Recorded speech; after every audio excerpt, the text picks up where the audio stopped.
اور ٹویٹ کیا کہ پاکستان کے فوجی ڈکٹیٹر جنرل عاصم منیر کی ذہنی حالت شدید غیر مستحکم ہے۔ میں صدام حسین کے مشابہ نرگسیت پسندی اور نفسیاتی رجحانات ہیں۔ وہ فوج کی $250 بلین کی وسیع کاروباری سلطنت اور وسیع ریئل اسٹیٹ ہولڈنگز کو محفوظ رکھنے کے لیے پرعزم ہیں۔ وہ کنٹرول برقرار رکھنے کے لیے تمام حدیں عبور کرنے کو تیار ہیں۔ اس کی قیادت کا اندازہ ایک آمرانہ گرفت کو وضع کرتا ہے جو قومی فلاح کی قیمت پر خود کو محفوظ رکھنے پر مرکوز ہے۔ اسلام آباد میں ہونے والے قتل عام کے بعد وہ اس کی ذمہ داری بھی جو بائیڈن انتظامیہ پر ڈالتی ہیں کہ انہوں نے پاکستان میں رجیم چینج آپریشن کر کے ان خونخوار قوتوں کو مسلط کیا ہوا ہے جن کی وجہ سے مسلسل انسانی حقوق کی خلاف ورزیاں ہو رہی ہیں۔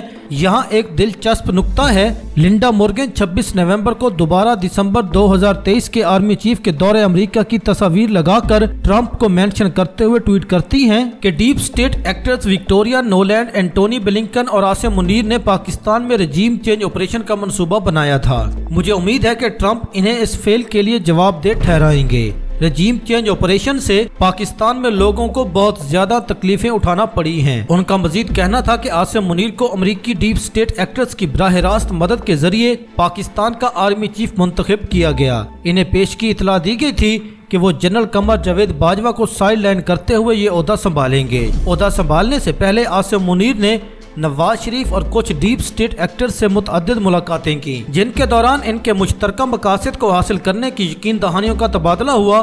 پاکستان میں حکومت کی تبدیلی کا آغاز نو لینڈ کے ایک ماتحت نے کیا جس نے عاصم منیر کی تقرری کو مستحکم کیا۔ اس پر باجوہ کا کنٹرول نہیں تھا۔ پاکستان کے فوجی ڈکٹیٹر جنرل عاصم منیر کی جانب سے ڈیپ سٹیٹ کو یہ یقین دہانیاں کروائی گئی تھیں۔ یوکرین کو ہتھیاروں کی ترسیل کے جاری بہاؤ میں سہولت فراہم کرنے کے عزم، کسی بھی براہ راست صف بندی سے گریز کرتے ہوئے روس کے تئیں غیر جانبدارانہ موقف برقرار رکھنے کا عہد، اسرائیل کے خلاف بڑے پیمانوں پر مظاہروں کی اجازت دینے پر پابندی، اس امید کے ساتھ کہ سعودی عرب کے بعد پاکستان اسرائیل کو باضابطہ طور پر تسلیم کرے گا۔ چین کے ساتھ تعلقات کے بارے میں ایک احتیاطی نقطہ نظر، تعلقات کو واضح طور پر مضبوط کیے بغیر ان کو کنٹرول میں رکھنا، کشمیر میں عسکریت پسندوں کی سرگرمیوں کی حمایت کے خاتمے کے ساتھ ساتھ ہندوستان کے ساتھ سفارتی تعلقات کو بہتر بنانے اور استوار کرنے کی یقین دہانی، افغانستان میں طالبان حکومت کے خلاف جارحانہ انداز اختیار کرنے کی ہدایت، نواز شریف کو 5 سالہ مدت کے لیے دوبارہ اقتدار میں لانے کا منصوبہ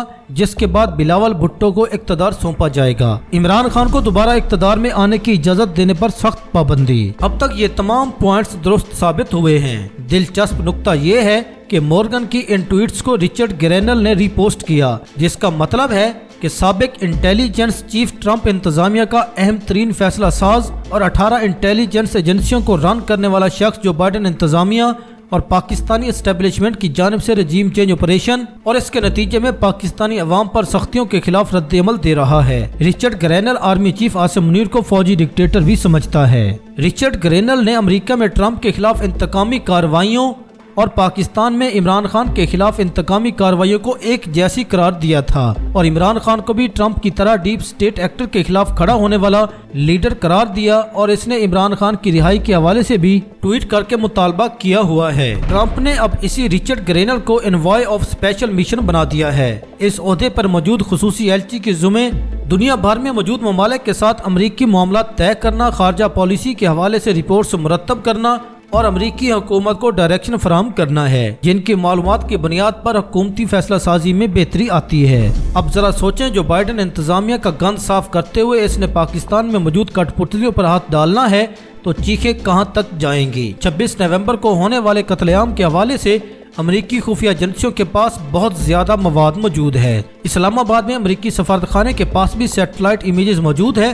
اگر انہوں نے امریکی ڈیپ سٹیٹ ایکٹرز کی کٹ پتلیوں کے خلاف ایکشن لیا تو معاملات کہاں تک جائیں گے؟ پاکستان تحریک انصاف اور قوم ہر قسم کی بیرونی مداخلت کے خلاف ہے۔ بیرونی ایما پر منتخب حکومتوں کو گرانے کے عمل کو کبھی قوم قبول نہیں کرے گی۔ تاہم انسانی حقوق کی خلاف ورزیوں پر دنیا بھر سے اٹھنے والی آوازیں، یہاں تک کہ ان کی بنیاد پر عالمی عدالت انصاف یا کسی بھی فورم اور حکومت کے ایکشن کو ہم بطور قوم خوش آئند قرار دیں گے، کیونکہ ہم اقوام متحدہ کا حصہ ہے اور ہماری خارجہ پالیسی میں بھی دنیا بھر کی طرح دنیا میں کہیں بھی ہونے والے ظلم پہ خارجہ محاذ پر آواز اٹھانے اور جمہوریت دشمن قوتوں پر پابندی کی حمایت ہوتی ہے۔ یہ فرق ہوتا ہے بیرونی مداخلت اور اخلاقی حمایت میں، جسے پالچی سمجھنے سے قاصر ہیں۔